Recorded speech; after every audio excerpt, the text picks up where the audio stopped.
Hello everyone, welcome back to my channel. আশা করি আপনারা সবাই খুব ভালো আছেন, সুস্থ আছেন। আমার আর একটা নতুন ভিডিও নিয়ে আমি আবার চলে এসেছি।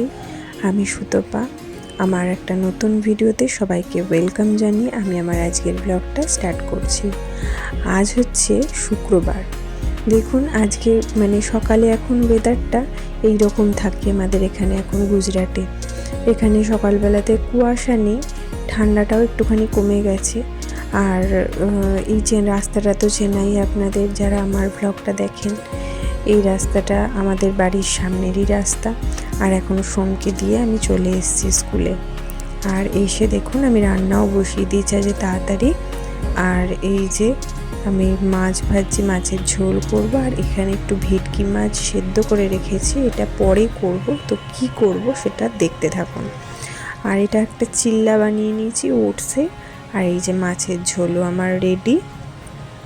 আর এখানে আমি দিয়েছিলাম হচ্ছে কুমড়ো সেদ্ধ, আর একটু উচ্চ আলু সেদ্ধও দিয়েছিলাম।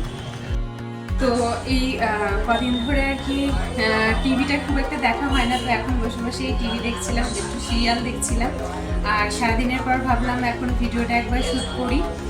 সারাদিন সেইভাবে আমার তো এর আগেই বলেছিলাম ব্লগেতে যে আমার শরীরটা সেভাবে ভালো ছিল না, সেইভাবে যেন রান্না টান্নাও কিছু আর কি করা হয়নি।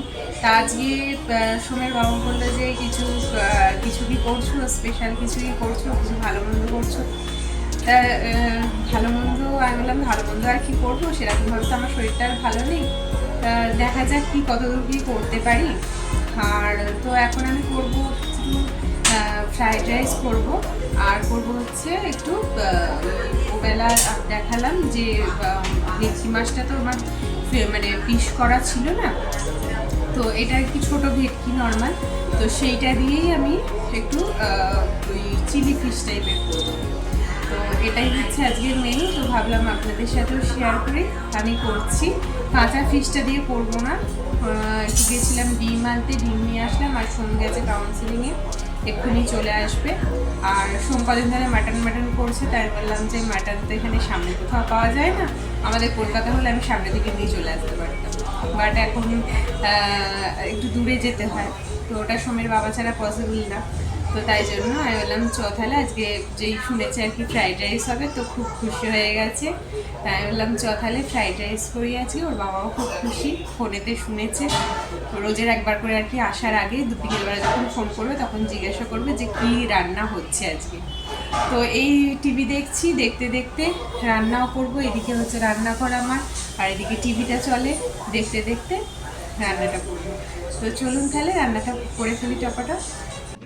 তো ফার্স্টেই আমি এখানে ফ্রাইড রাইসটা করব বলে তার জন্য জল গরম করছি। আর পরিমাণ মতন জল দিয়ে আমি এটা গরম হতে দেবো, ফুটতে দেবো আর কি। যতক্ষণ না জলটা ফুটছে ততক্ষণ আর কি চালটা দেবো না। আর আমি চালটা অলরেডি ভিজিয়ে রেখেছি, 1 ঘন্টা হয়ে গেছে আমি চালটা ভিজিয়ে এখানে রেখে দিয়েছি। তো ফ্রাইড রাইসের চালটা একটু ঠান্ডা হলে তবেই ফ্রাইড রাইসটা করা যায়, না হলে গরম অবস্থায় ভাতটা নাড়তে গেলে ওটা গলে যায়। তো তার জন্য ভাতটা আগে করে নিচ্ছি। আর এখানে আমি মাছটা সেদ্ধ করে নিয়েছি, নিয়ে তার থেকে কাঁটা বার করে মোটামুটি এটা এখানে রেখে নিয়েছি। আর এর মধ্যে দিয়ে দিচ্ছি হচ্ছে আদা, আর আদা দিইনি, পেঁয়াজ আর রসুন দিয়েছি, আর একটু সয়া সস, একটু চিলি সস, আর এখানে এখন ডিম দিলাম। ডিমটা দিয়ে এখানে ভালো করে এখন মেখে নিচ্ছি। আর এর মধ্যে দিয়ে দেবো হচ্ছে ভিনিগার, থাকলে ভালোই হতো, বাট আমার কাছে ভিনিগার ছিল না, ওই জন্য একটু লেবুর রস দেবো। আর এটা দিয়ে দিচ্ছি হচ্ছে পেঁয়াজ পাতা, যেটা স্প্রিং অনিয়ন বলে, সেটাই আর কি এখানে এখন অ্যাড করে দিচ্ছি। দিয়ে ভালো করে এটা মেখে রেখে দিতে হবে খানিকক্ষণ।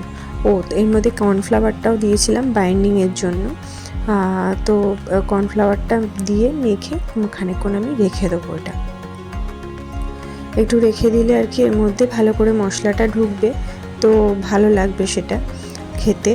আর এটা না শুধু যেমন চিলি চিকেন যেটা আমরা ফ্রাই করার সময়তে পকোড়া টাইপের খাওয়া যায়, এটাও কিন্তু সেরকমভাবে আমরা খেয়ে দেখেছিলাম। ভাজার পরে খুব সুন্দর হয়েছিল কিন্তু খেতে। আর ভাজার সময় এত সুন্দর সারা ঘর দিয়ে মানে মোমো করছে। এটা ভেটকিটা খুব একটা ছোট ছিল না, ওই 1.5 কিলোর মতন ভেটকিটা ছিল, গোটা ভেটকিটাই নিয়ে এসেছিলো। 2 দিন রান্না করেছিলাম, ওই বারবার ওই একভাবে রান্না করে খেতে ভালো লাগছিল না। তো তার জন্যই আর কি মনে হলো যে এটা অন্যভাবে কিছুভাবে যদি করা যায় তাহলে ভালো হয়। তো এইরমভাবে সবাই খেতেও পছন্দ করবে। সোম তো খুবই ভালোবাসে এইরমভাবে, মানে এই চিলি চিকেন, ফ্রাইড রাইস সব বাচ্চারাই ভালোবাসে, বড়রাও ভালোবাসে। তো তার জন্যই আর কি একটু ডিফারেন্টভাবে করার জন্য এরকম করে করলাম। আমি না এর আগে যখন বাইরে ছিলাম, মানে যখন ব্যাঙ্গালোরে ছিলাম, তখন আমি নর্মাল যে কাতলা মাছ হয় সেই কাতলা মাছেরও কিন্তু আমি এরকম করে চিলি ফিশ বানিয়েছিলাম। খুব সুন্দর খেতে হয়েছিল, মানে বোঝাই যাচ্ছিল না যে ওটা আমি কাটাপোনা মাছ মানে কাতলা মাছ দিয়ে বানিয়েছি। রুই কাতলা দিয়েও কিন্তু এগুলো বানানো যায়, মানে আমি বানিয়েছি।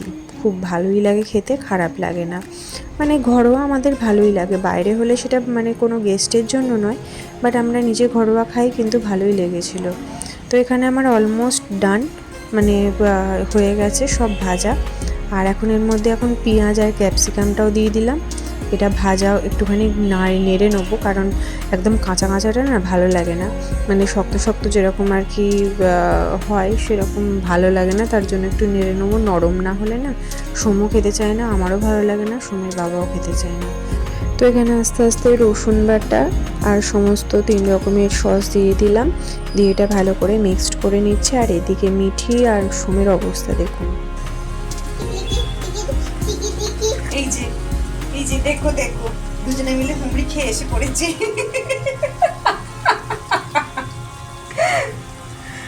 অলমোস্ট আমার হয়ে গেছে, আর মিঠি খাবার জন্য একবারে পাগল হয়ে যাচ্ছে।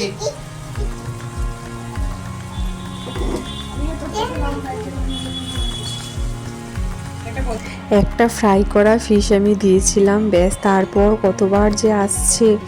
আর তো চলুন, আমার এখানেও কমপ্লিটও হয়ে গেছে। একটু জল দিয়ে আমি একটু গ্রেভি রাখবো বলে একটু জল ইউজ করেছি, আর একটু কর্নফ্লাওয়ারও দিয়েছি। আর তো এখানে আমার মোটামুটি রেডি। একটু স্প্রিং অনিয়ন দিয়ে দিয়েছিলাম আর একটু সাদা তিল ছড়িয়ে দিলাম, ব্যাস আমার রেডি। এখন একটু স্বাদ মতন নুনও দিয়ে দিয়েছিলাম। কেমন হয়েছে সোনা? তেত্তি তেত্তি। মিঠিকে এরম ভাত দিয়েছি, ওকে ফ্রাইড রাইস দিইনি, খেতে পারবে না। হ্যাঁ, হালকা কাই দিয়ে গ্রেভি দিয়ে খাচ্ছি।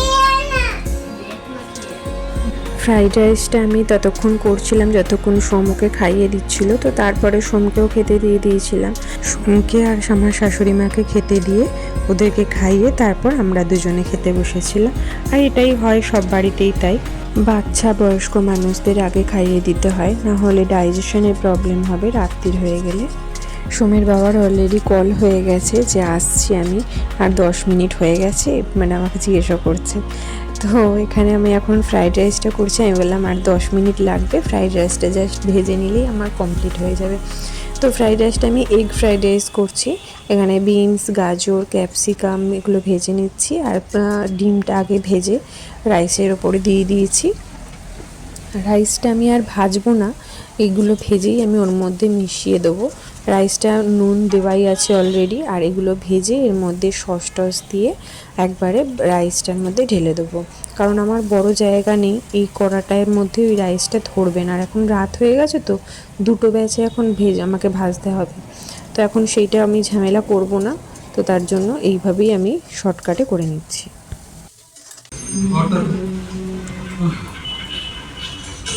এত দেরি হলো কেন?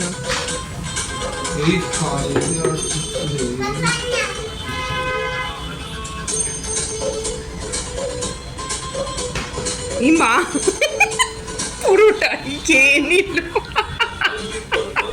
মিঠি আসলে অল্প দিতে গেছে, আর ছোট পিস মানে একটা মুখেই চলে যাবে, তো ওর বাবা পুরোটাই খেয়ে নিয়েছে।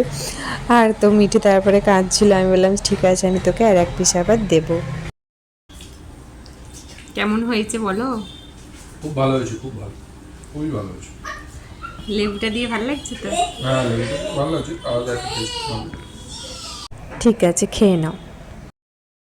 তো আজকের মতন ভিডিওটা এখানে শেষ করছি। আবার দেখা হবে নতুন একটা ভিডিওতে, খুব তাড়াতাড়ি ফিরে আসবো। আর যারা আমার ভিডিওটা যদি একটুও ভালো লেগে থাকে তাহলে অবশ্যই একটা লাইক করে দেবেন। যারা আমার ভিডিওতে নতুন তারা সাবস্ক্রাইব করে পাশে থাকবেন। আবার দেখা হবে খুব তাড়াতাড়ি নতুন একটা ভিডিওতে। ততদিন আপনারা সবাই ভালো থাকবেন, সুস্থ থাকবেন, আনন্দে থাকবেন।